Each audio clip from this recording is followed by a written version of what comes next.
Hey, how you doing, Lindsay? Hey, You, can you hear me still? yeah, thanks for All having right. me. Yeah, thanks for coming on. I appreciate it. I know it was, to be honest with you, it was the first time I reached out to somebody on Twitter, so it was pretty Really? cool. Yeah, Yeah, I'm, that's really cool. I'm not uh, prior to doing this channel, I'm not a big a social media person. So, but Ni- anyhow, I want to get into this and like I said, thank you for your episode 14. um and it's exciting, this show. I just, you know I saw in the rooms that we attend, I'm sure you attend them too, is that when you hear other people's stories and you hear them talk about issues that they're going through in that moment or have gone through or whatever, um, or feelings that they felt, it resonates with you. And it's because when I first went into rooms, I was really shy. I was real, like, I didn't want to be there. I didn't, I just, it was just a horrible experience. I made it seem horrible, and it wasn't. Of It course. was better than what I was. So, but I just want to start off with you. So you're from St. Petersburg, Florida? Yep, it's near Tampa. Oh, okay, right on. Yeah. You guys have the Daytona? Did that happen already, or Uh, Daytona 500? I think I don't that's know. yeah. No idea. Oh, that's all good. And then, so you're an addiction counselor now, right?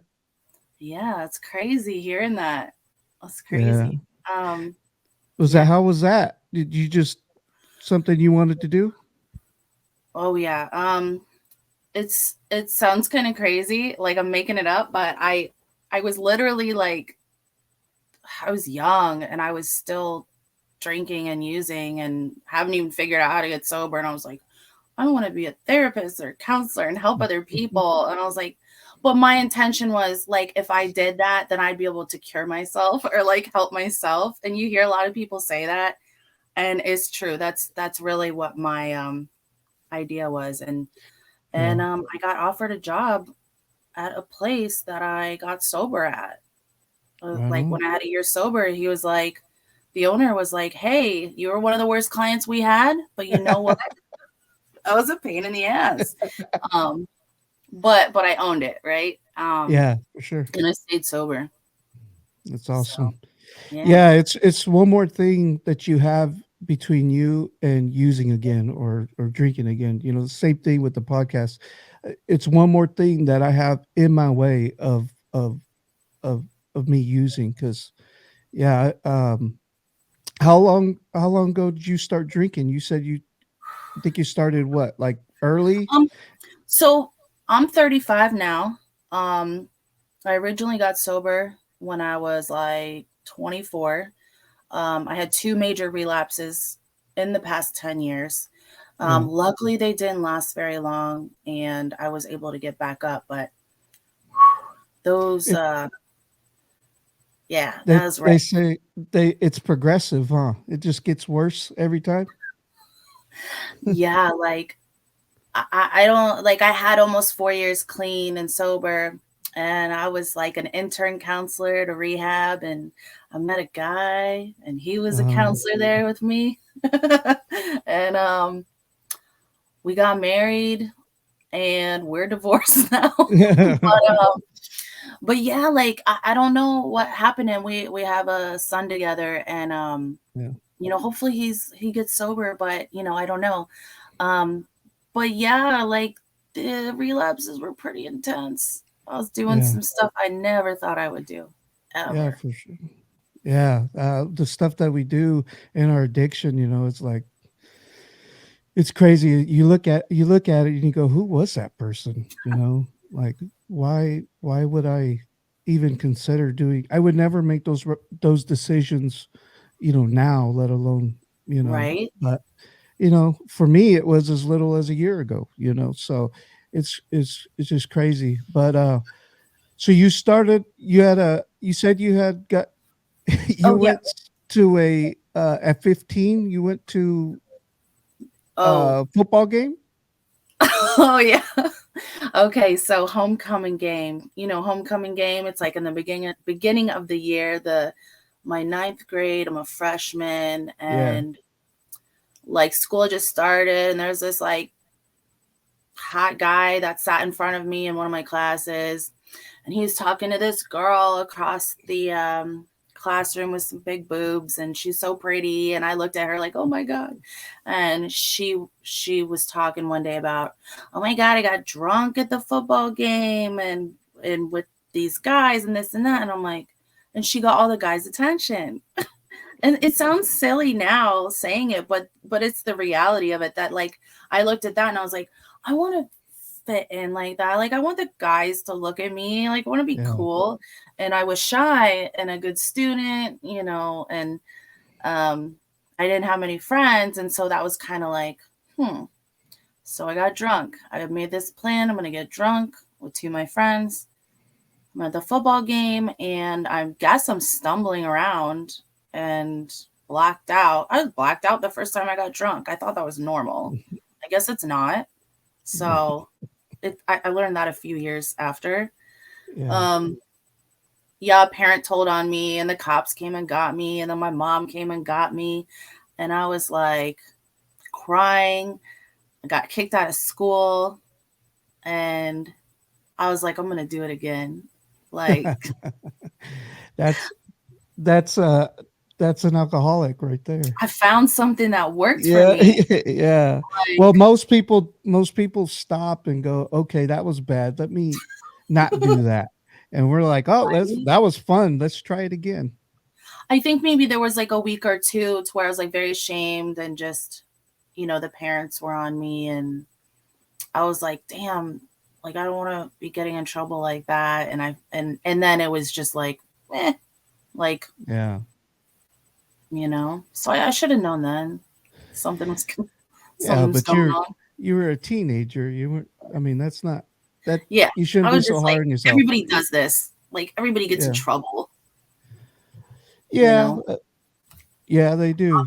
I was kind of the same way. I don't know, I just wanted to do the things that nobody else was willing to do. I wanted to try it all, so Mm-hmm. kind of same in that, to get that reaction of, oh, look at me type, you know. Mm-hmm. Uh, I want to when I walk into a room when I was in high school, I wanted to walk into a room and people say, "Who's that guy?" Whisper Mm-hmm. under the breath, "Who's that guy? Who's that girl?" That type of thing. Yeah. So, it's, Mm-hmm. but Exactly. yeah, that's crazy. I know. Uh, but so you get into that. How far do you get? I mean, obviously, it doesn't progress Oh, like right away, or does it for you? yeah, so I'll tell you, I'll give you a little timeline if you want here. Yeah. Um, so I go to this alternative school, they call it. It's like a Hmm. bad kid school. And I just learned how to be bad there. Like, Yeah. learn how to like sneak out of my house, like all this stuff. My poor parents, like I was drinking, and I blacked out every time I drank. Um and so, but I was like binge drinking, like I didn't know, it wasn't like I didn't start off drinking all the time. I was binge drinking. I thought I was just partying like a normal teenager. Then I started smoking pot, and I didn't really like pot, but I did it anyways Yeah. because I want to be cool. Started smoking Mhm. cigarettes because it's cool. And then I started doing pills actually. I don't remember. It's so fuzzy for me, a lot of it, because I think my mind just wants to shut down a lot of it and not remember it to protect me. But I remember doing a lot of like benzos, and, like Xanax and all that Yeah. stuff. And I thought like I found something amazing there, because I was getting in trouble with the alcohol after a couple years. like my parents didn't want me drinking, right? Yeah. So they could smell it on me, and I was sloppy. And then I found benzos, and it was like alcohol in solid form for me. And I was like, what? Pop a pill, nobody ever know. Yeah. And so that, but then I would drink on the pills, and whew, Yeah. yeah. So it was just a disaster. But yeah, it progressed. Like I remember progressed fairly quickly, and then I went through a breakup. Mm. Um, it was like 10th or 11th grade, and I just lost it. Like I started doing heavy drugs like ecstasy all the time, and that's when it was big. Yeah. How many years ago was that? Yeah. Like Probably I don't think the 15, kids 20. even know. Mm-mm. Like the ecstasy pills, so Yeah. dangerous, right? And just like whatever, like I'm just gonna take it. And I Yeah. lost one bunch of weight and everything, but um during that time, the next 10 years or so, 15, 12, 15 years, I had been in and out of psych wards maybe like 3 or 4 times, um, and arrested maybe 10 times. And so, like, I was a Dr. Jekyll and Mr. Hyde kind of drunk. And like that brought a lot of guilt for me because I couldn't figure out like why I was such a different person when I drank. Like I was very Yeah. violent. I would black out, I would get violent, and I was like so ashamed of that. I mean, that was something that was really hard for me to get through for like years sober, because I was like, that's not me. It's a weird thing, Yeah. so I went to prison. like like what? Like I went to prison and I got arrested after. I still drank and used drugs after that. You'd Yeah. think that that would be enough. I kind of grew up privileged in the way of like, I'm an only child, and my parents, um, I wouldn't say like wealthy, but like we were okay. Yeah. And like getting in trouble, like daddy's not gonna save you. Like it was like I Yeah. had this weird mindset that like I could do whatever I want. I don't know how to explain it. It seems crazy now looking back at it, but so then it was like a rude awakening. I went to prison. I mean, literally going to prison was a huge part of my process of getting sober. Like it kind of jolted me, man. Like shit works different in there, you Yeah. know? Yeah. Like I was like 22, 20, I was 23. And that was towards the end of my drinking. And what I had done to go to prison was I was blacked out one day, and it was like I don't even remember how I was, like 18 or 19. 19. I was day drinking after drinking the night before, a whole bunch of some group of dudes, and we're at this bar on St. Pete Beach, and I was popping pills, and I just remember sitting outside and then boom, blackout. I remember being on the phone and blackout. I remember waking up and booking like no shit. Like that's really what happened. Yeah. And I still don't really know what happened. I just know that I punched 2 cops when they were trying to arrest me, and I was like justifying it by, well, they were trying to arrest me. Yeah. Like You what? know? Why would they do that? Yeah, like I was like going on a rampage and hit a cab driver, and like I punched him for some reason. No idea. I spit blood in his face. I don't know. That's just what the police report says. Like, I don't know. Yeah. Like, that's Where'd you crazy. get blood from? I don't know. And I had cuts all in my head, like my mugshot. Like, I have a band-aid on my chin. Mhm. It's I had to put it on my TikTok because like my friends just make fun of me so bad. They're like, oh Yeah. my God, it's so bad. There's like blood in my hair. Yeah. And like I went through like all these shirts. It's just so I was like in a wheelchair because they like hogtied me because I was like unruly. And like, what the frick? Like Yeah. so crazy. But Yeah. I didn't know that I wasn't crazy. I was just like an alcoholic Right. addict, whatever you want to say. Um, but I didn't know that for a while. I didn't know that till after out of prison. And I was abstinent for a year in prison. And I had like all these like wonderful thoughts. Like when I'm in prison, like I'm journaling every day and I'm like, Yeah. oh, the past is beautiful. Like, I had this awakening. And then Your I ass get, was on fire. That's what it yeah, was. man. And then I get out, but like the thing is like I didn't learn anything about my disease, right? Like I didn't know what this shit is that I got. Um I didn't know yet. You And didn't so I gain any found tools. out. Hmm? You didn't gain any tools to No, work because it with. was You're just kind of white knuckling it. yep, I was white knuckling it, but I didn't know what white knuckling was. It was Yeah. I hadn't yet understood what a real alcoholic was, or a Got real it. addict. I just knew like I felt like I was bad. I didn't know that I had like a disease or illness or whatever you want to call it. And I didn't find out until like I went back to using like 2 weeks after. I thought I was gonna go back to how it began, where I'm gonna moderately pop a pill here and there, and like Right. that's what my mind tells me that like we're just gonna do this and do that and take a pill. We're gonna drink a little bit, and the tolerance like and it progresses so quickly, and then before you know it, I'm just like out of control. So I called rehab myself. Like that was crazy for me to do that. Like I was that Yeah. beaten down. Yeah. Used my mom's insurance. She had good insurance, and I was under 26, and it was back in the day when the insurance Yeah. actually would get you somewhere. Yeah. And So you were Baker acted. You said 3 times. That's a Florida thing, right? oh yeah, yeah. I think they call it like 5150 over there, right? Yep. 51 Allie? 50. Yep. Yeah. Mm-hmm. Yeah, Baker acted. So they threw me into the psych ward for I think it's like 72 hours.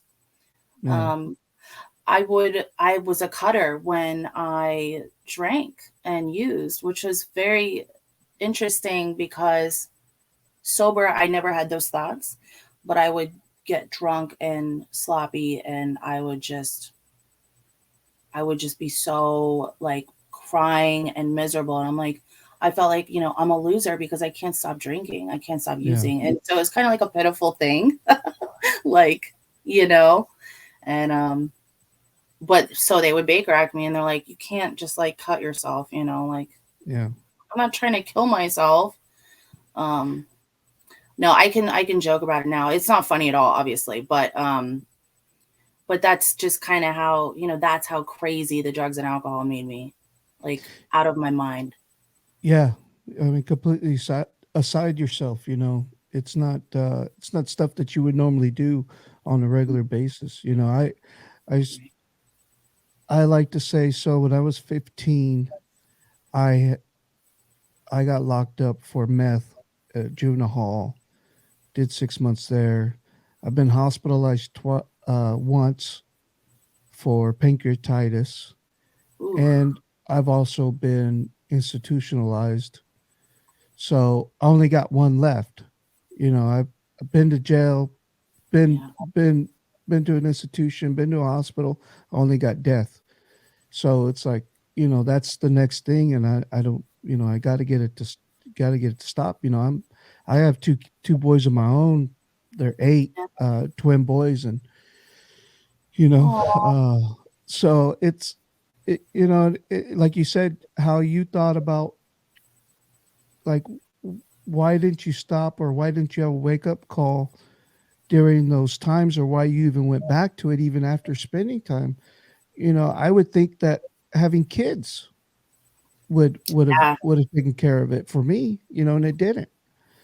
So it was yeah, I mean it was crazy. So, Good you know, point. I I'm glad I'm in recovery, and it's really a new perspective, and the tools that I have now that bring awareness. Um, bring awareness of my thoughts and my feelings, and even with those thoughts and feelings, they don't have to be, they're not a truth in any way, you know.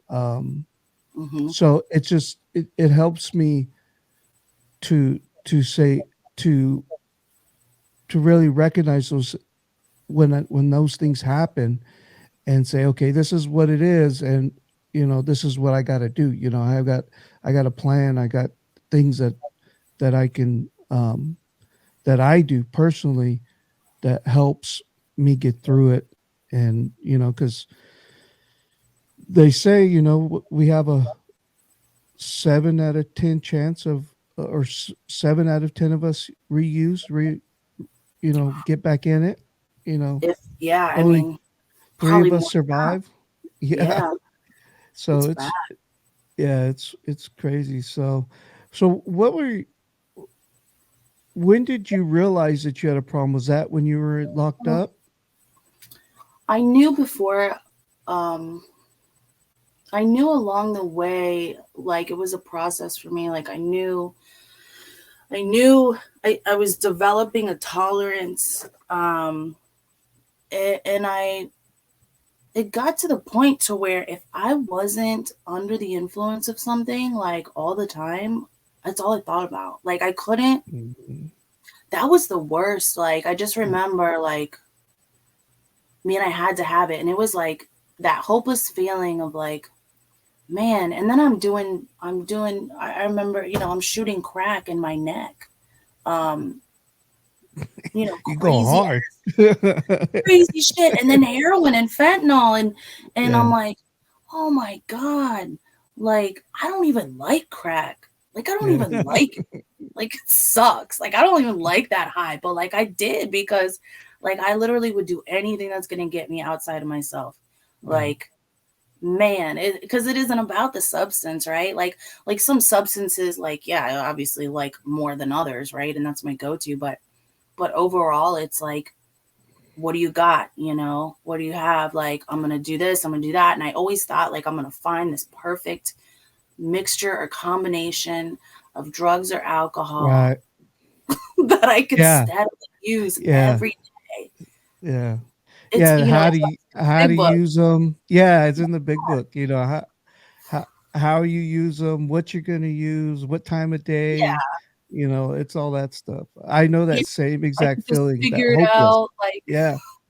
like with the money and this and that. And Yeah. God, man. And then waking up dope sick and just being like, I don't have a job. Like, what is a job? Yeah. Just like, I'm going to go ask my parents. I'm gonna go trick somebody to get their money. I'm gonna go do this. I'm gonna do that. It's like this isn't living, man. Yeah. I think it's just like the same old shit every day was just like, I stopped getting high. And that kind of sounds silly, if someone hears that, like, what do you mean you stop getting high? Like you're doing drugs. Like I'm high, but like the shit's not out of my head. Like it's there and I'm still miserable. Yeah. Uh, I'm still with myself, but it's like it doesn't work anymore. Yeah. Um, and so I'm stuck with myself. And I'm like, I remember being like, I'm either going to get fucking sober. I'm either going to get sober and do the damn thing, or I'm going to go hard and go out there and just die because I can't. I figured out, I tried so many times. I figured out like I can't have a normal life. And whatever normal is, I just mean like a life with any substances because I just can't do it. Like, Yeah. it's either I have the substances and my nonsense over here and my selfishness and do whatever the hell I want and lose my kid and do this and do that, or I can have this good life over here. But you know what our minds tell us is like, I don't know if I want to do that work. Yeah. I don't want to go Yeah. to a meeting. That addiction protects itself.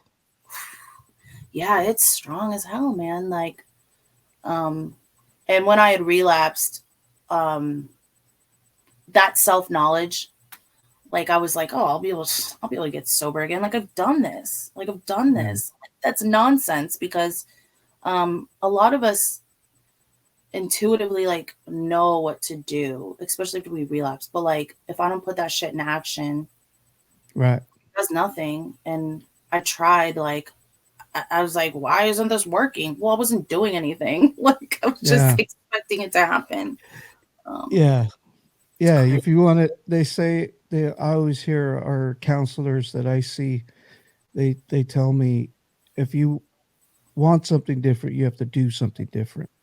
And you only have to change. The only thing you have to change is everything. It's, So yeah, I mean, everything has got it, because yeah. when you're in it, when you're in it, it is so hard for you to see past that addiction. You're like in a fog. You're like in a, um, I don't know. It's just like you said. I used to, when me and my wife would go out of town, I would plan hotels around.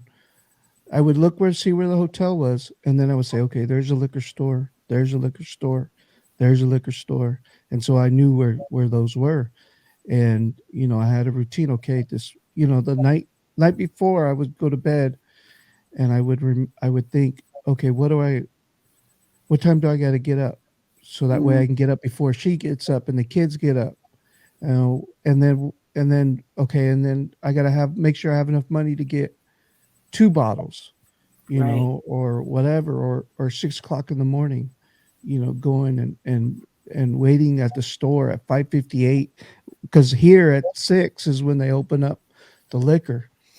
So Really, 6 a.m. 6 to 4 or 6 to 2 is when you can. 6 I don't even in the know. morning, six I in don't the even, morning to 2 a.m. So so they, I would be there at 5:58 waiting to get it, because I would be shaking, and I would be just, I had to have it before I brushed my teeth, before I did anything else. It was part of my daily routine. Try to plan that out on a regular basis was hard. Was just, I was just absolutely. tired of it. So I Yeah. understand what you mean when you say that She, you didn't get high anymore. I understand that, because that's the same way I was. I wasn't high anymore, and it wasn't doing anything for me. Even if I was feeling a buzz, it was nothing. Like, I was just miserable. I was mhm. a miserable person. The upkeep of it is so Yeah. much work. Yeah. Like I just was talking about this earlier with someone, and I remember my mom being like, it must be nice to go party every day and like no responsibilities. I'm like, I'm freaking miserable, man. Like I hate myself more than you hate me. Yeah. Like um it's there's no payoff. Um and so, but to answer your question, sorry, um I found out that it's just like all that stuff compiles, how it is, and you're like, I just can't do this anymore, man. Like something's got to give. I'm either going to kill Yeah. myself. I literally had a thought like I'm going to give my son. I have a 6-year-old son. Um and I was like, I got sober again when he was 1, Mhm. and I was like, man, I'm either going to like give him to my mom, or like, and I'm just gonna like kill myself because I can't stop. Right. Um, Unfortunately, I did relapse after that, but it was, I got back up as soon as I could, and that was scary shit. You Yeah. know, I mean, not to give anybody any excuses that watches this, to go out there and drink or to go relapse, but that's in our nature. It's a miracle every day that we're not using, that we aren't drinking, because that's, for us to have the disease, that allergy, it's it's crazy that we have today clean, you know, let yeah, it's a alone miracle every day. Like, every day. It's crazy.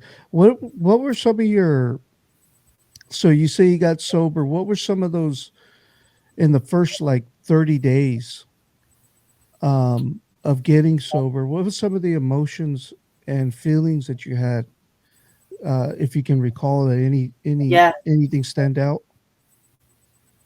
I originally I couldn't complete sentences. Like I was just like that. Like I couldn't Yeah. complete sentences. Um, so scared of everything. Like, it was intense. Like, I just remember, like, when I was forced to go to AA meetings at the treatment center that I went to, and I'm so glad that they made me go. There was a guy that worked there, Phil. He became my best friend, but he's like, "You get your ass, you're going to that 7 a.m. meeting." I was like kicking and screaming, man. But I went in there and I was like, I like had an anxiety attack and I'm like freaking out. Like, everybody's looking at me, they're talking about Yeah. me, like just a meltdown, I remember. And Yeah, like because nobody was looking at everything me either. revolves around you. Yeah, that's literally what he said to me. He was like, "I don't know if you know this, but like you're not that important." I was like, "What? What are you talking about? What? Do you know who I am?" No, Yeah. but seriously, like that's how we are. And I had that for like for 30 days, longer than that. Like, it took me a good year before I don't want to say like um before I felt like normal, because after a month or two you start clearing out, and like Right. I felt better every day. I Yeah. think I started feeling like super normal though after a year probably. But Yeah. The same with me. I was similar, just I was like I was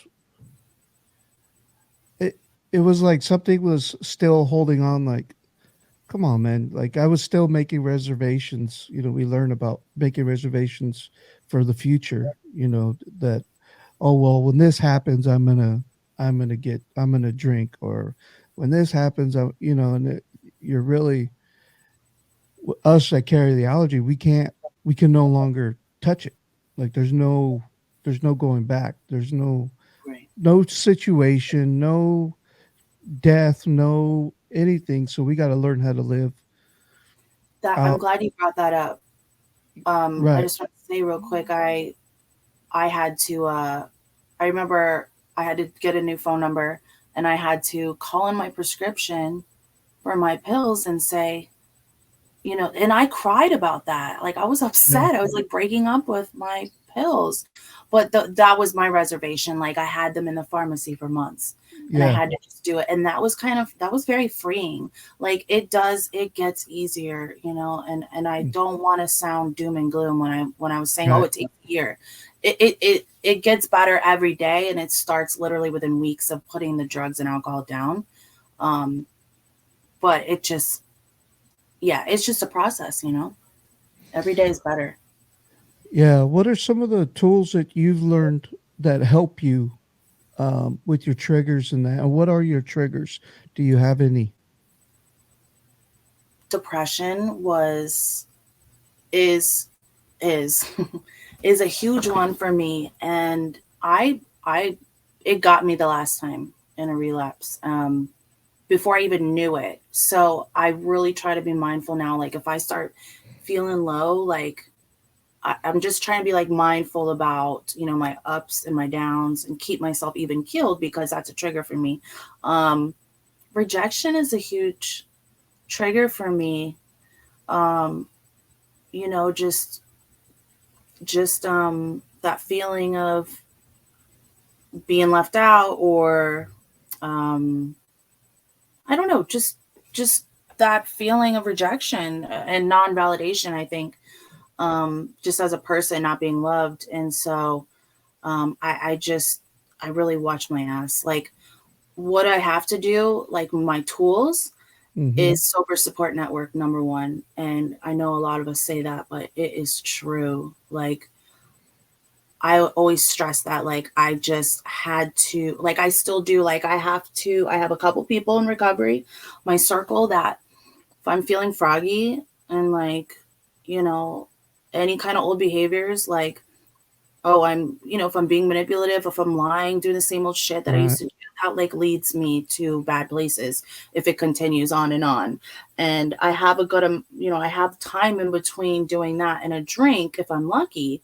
Now that I've been sober so long, but it wasn't always like that. And so it's like those certain old behaviors, like I have to like watch it. Like, And so I'm accountable to others and myself. If they notice it, if they notice me acting funny or like um, doing my old things, they will call me out. Um, like I have two really close friends that do that for me.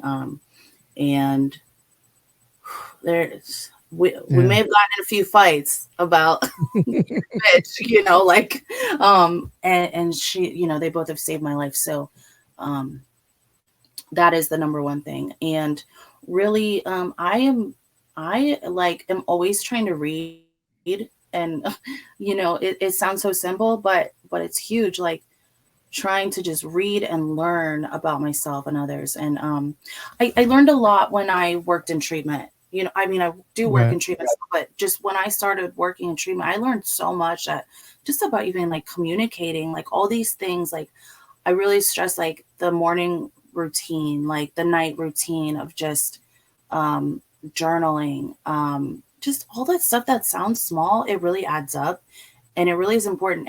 And you said it earlier about the block. It's like building blocks in between me and the drink or the drug. I gotta make this wall in between me and Yeah. the drink or the drug. And the more shit I got up there, the better it is. You know, the more I gotta run through before Right. I fall. You Yeah. know, Bigger the so wall, the better. for real, like I just like Yeah. anything I can do. Yeah. The support group is like I said, like you said, is by far the Mm, best thing, even for me. You know, it's I still I attend meetings, and within those meetings, you know, there's a bunch of people that I've seen come and go, and um, I just the fellowship, you know, of of men and women alike. You know, it's just everybody kind of brings something to the table, and like I was saying with the idea of the podcast was from that, because I got so much from hearing your story. I got so much from hearing other people's story within the program. mhm. So, or within a program, you know, any program, you know, or somebody that's white knuckling it, whatever it is, you know, there's things that help people. And you know, I'm not a believer in just one way fixes all. There's a bunch of different ways to do it. I know what's worked for up to this point for me, because I've never been in my adult life. I'm 39, and in my adult life, I don't think I've been this. I've never had 2 months, let alone a month. You know, I've never had a couple. I've had a couple of days here and there. I've had a month here and there, but it's never been anything like what it is now. That's And so cool.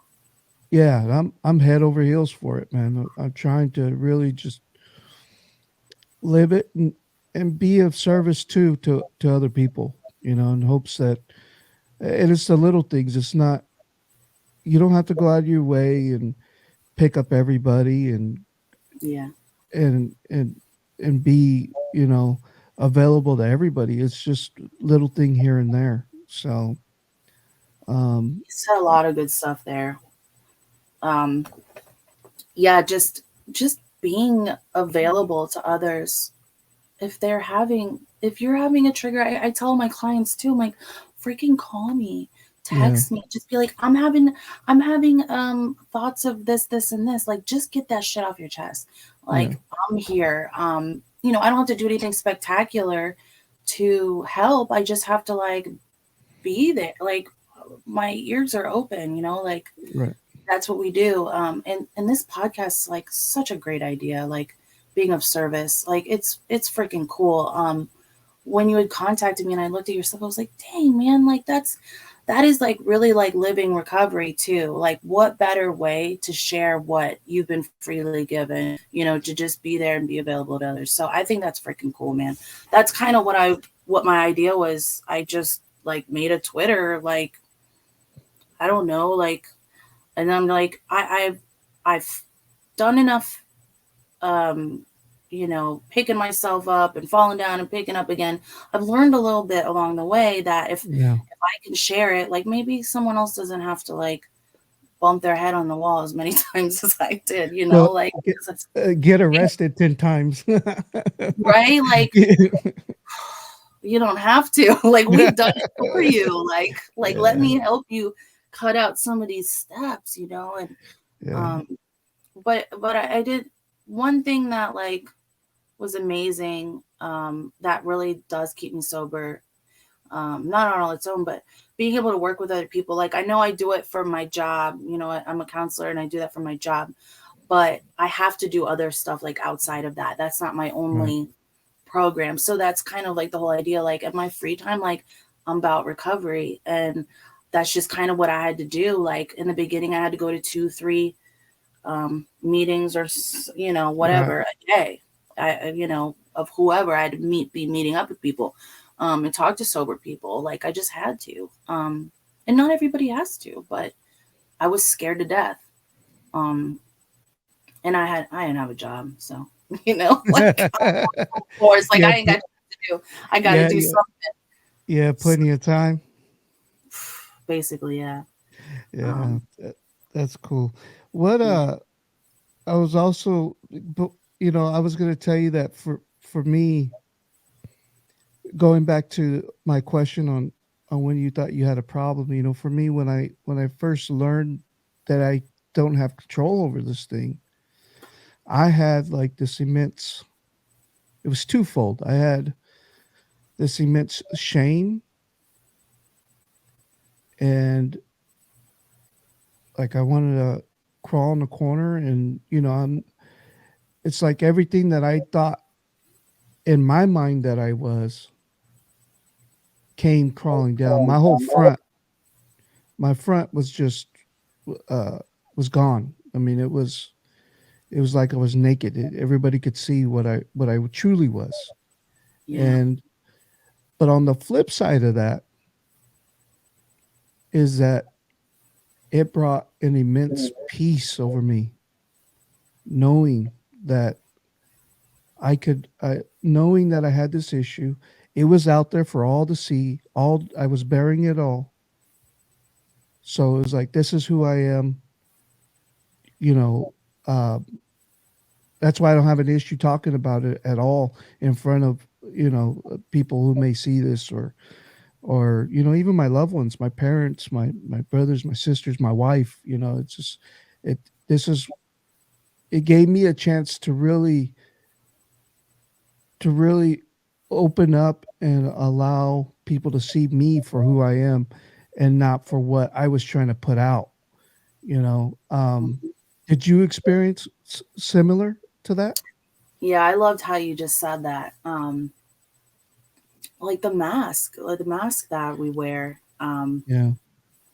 I don't think that I knew who I was. I mean, a lot of us don't, and that's kind of Right. a process. And but that's the cool freaking thing about recovery is that Yeah. I get to, I get to like create myself, discover myself. Um, you know, because I don't know who I was. Like, I was Right. just like whatever you wanted me to be. I was a chameleon. Um, who just wanted to fit in, and and now it's like discovering myself, like, who is the real Lindsay? Like, what do I want to do? Like, what do I want to do with my life? I Right. could do anything, you know, like, I want to be a good mom. I want to be someone in my community that helps others. I want to be a good person. And I want to be available. I was never available before. Like, Yeah. I don't want to help anybody. And you know, that's something too that has come over time. Everything comes over time. And so realizing that, like, I didn't have to change, you know, everything wasn't going to just change overnight, but I just had to Yeah. like start putting things in motion, and taking suggestions. And I just had to look at other people that like had some clean time, sober Right. time, and be like, what are they doing over there? You know what I mean? Like, Yeah. Well, if you were like me, not only that, if you were like me, the, speaking for myself, I've tried everything else. I've tried to quit on my own. I've tried to to to do to do certain things to get it to stop. Nothing's worked. I had Mhm. no other choice. You know, this is either, like you said, you were going to go full with it and just live that life.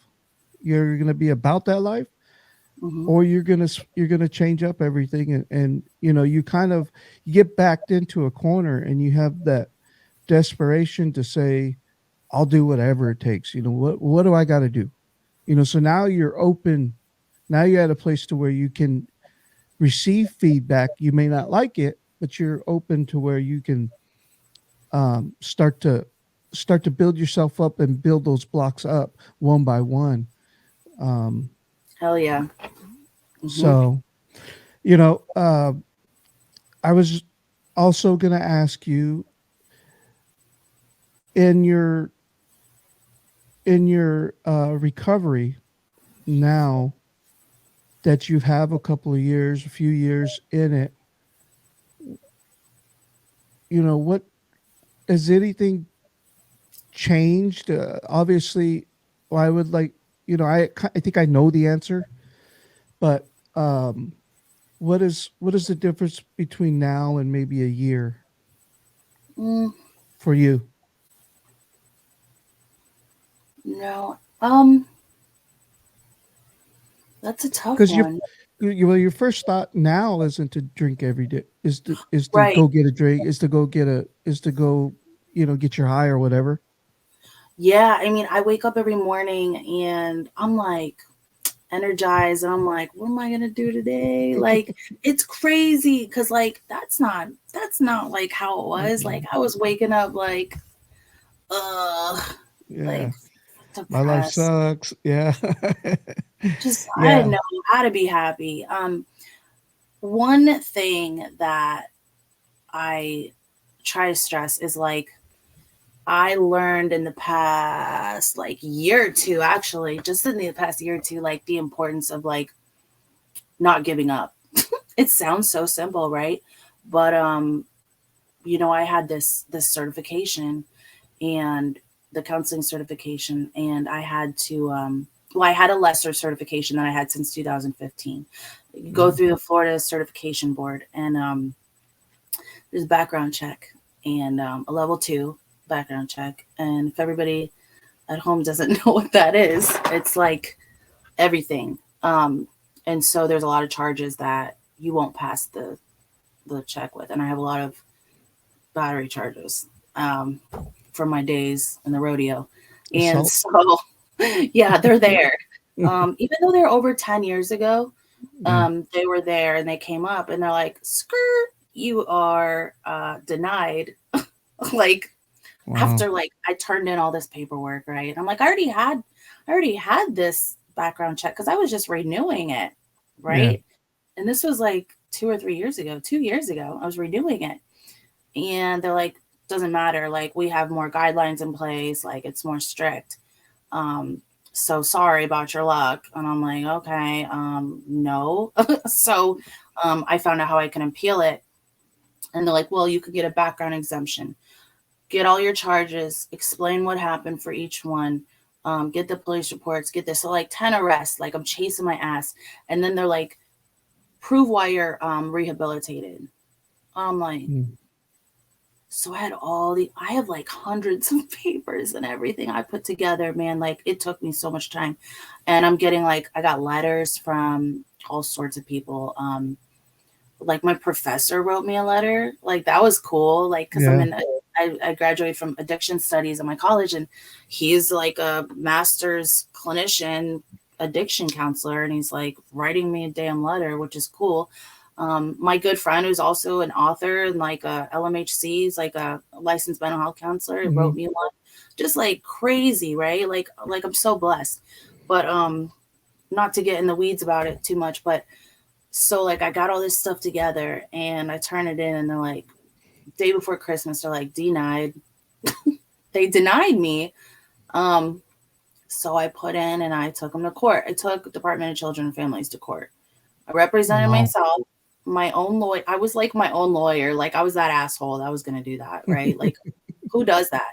But I didn't have money to like, get a lawyer. And I'm like, whatever. Mm. Like I'm not giving this shit up. Like I was so fired up and pissed. And it took me a long way. being, I had that fire in me, man. And they gave me literally like so many stop signs and just everything they could. They showed up to court, DCF lawyer, there was a witness, they threw everything at me, like literally internal documents of like stuff I did in a relapse, like 2016 or 17, that had to do with my kid. And I was like, oh, that shit hurt. But I just remember like I was just bawling my eyes out in the court date, like on video. Um, and then the judge came back like 2 months later. This was like 6 months ago. And I got it to my email one day and it was like, the judge wrote like 26, 27 pages of like why I'm right. And I was like, what?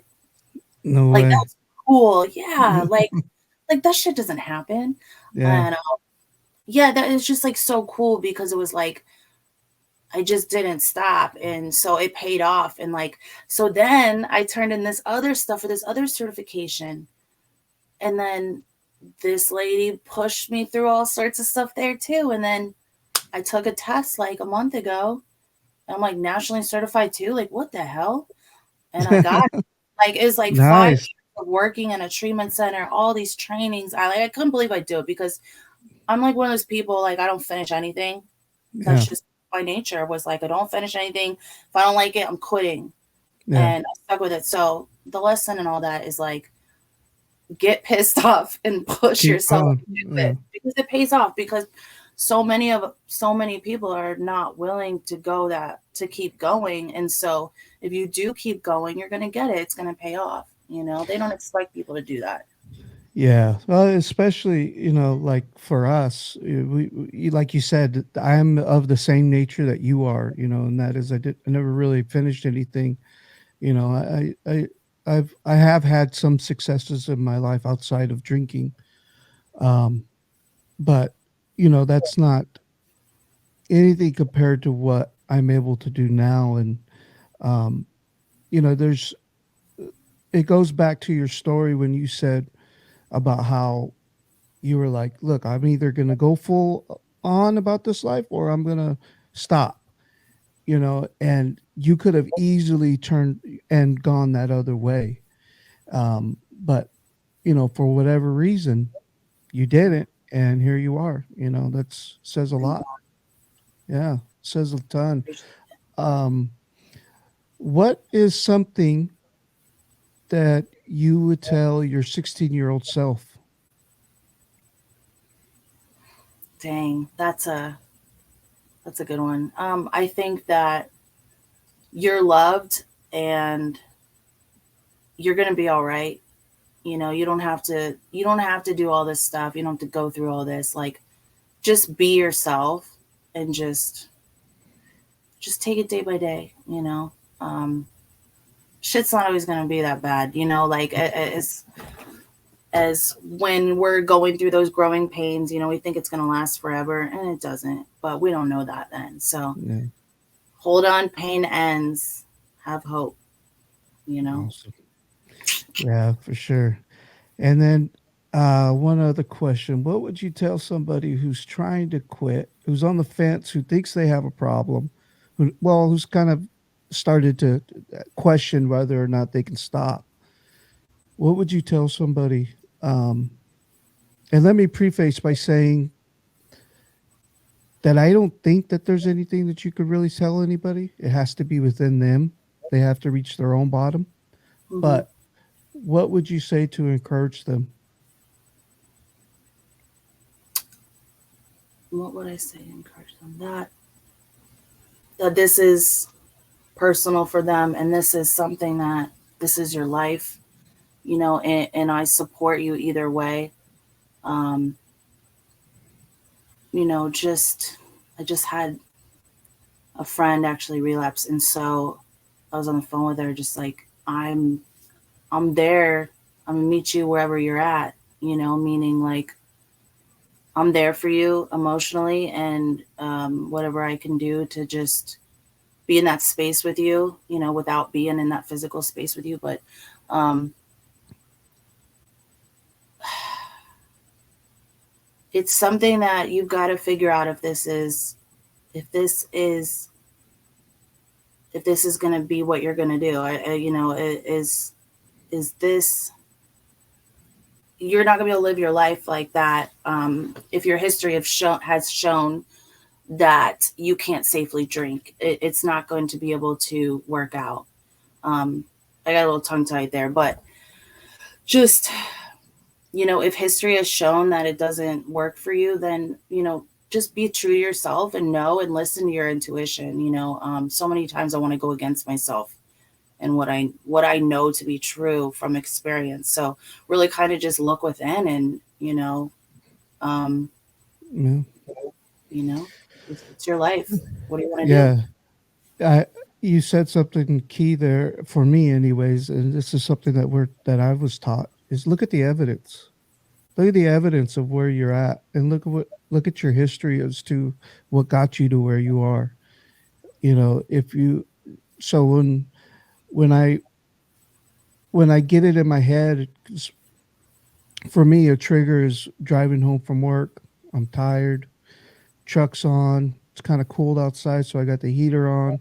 I got a cup of coffee for my way home, and I'm driving, and all of a sudden it hit me, man, a drink would be nice right now, because that's all that's missing, out of that scenario. Because that's what I used to do. Is I Right. used to have a drink next to me. I used to have a bottle, and that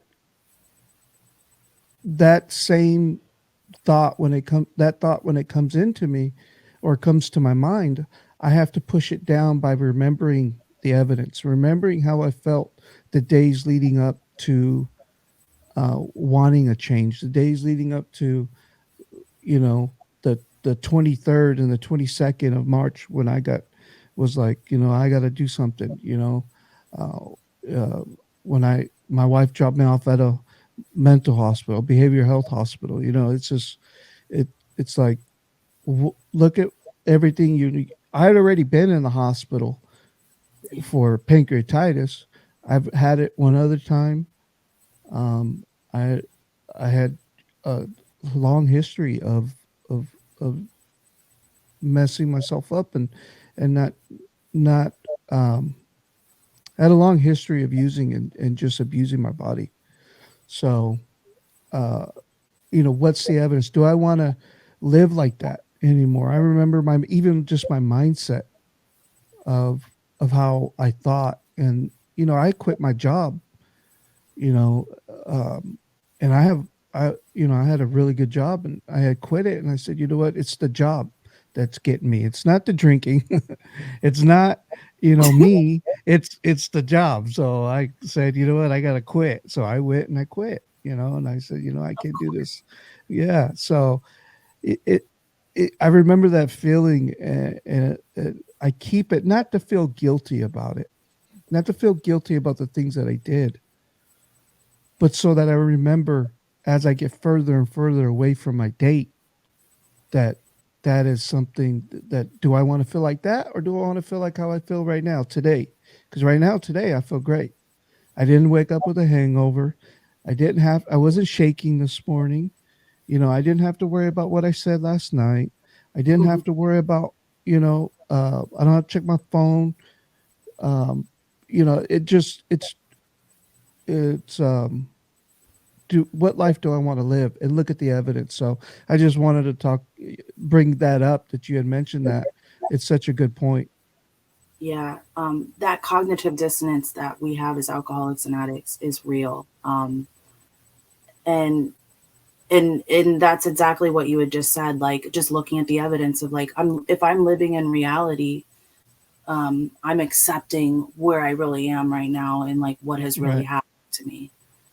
I think that's super big part of recovery, is like the truth of like where I am right now, and that humility of like, damn man, I can't pick up a drink without Yeah. doing this, doing that. Like, that's reality, and that's hard to look at, but it's a must if I'm gonna recover. So that's Yeah. good shit. For sure. Yeah. Well, I appreciate you, Lindsay. Appreciate we'll you. close this out, and thank you very much for coming on and messaging me back. I didn't think that Yeah. you would. I was like, Oh, oh, because stop it's it. it's well, it's odd. I'm 39. I don't. That's not how I meet people. Is by No, it's awesome. It's cool. Like this yeah, podcast is so kick ass. yeah. Very So cool. appreciate it. Yeah, keep up the good work over on Twitter. You too. Yeah, and we'll keep posting. And we'll be good to go. All right.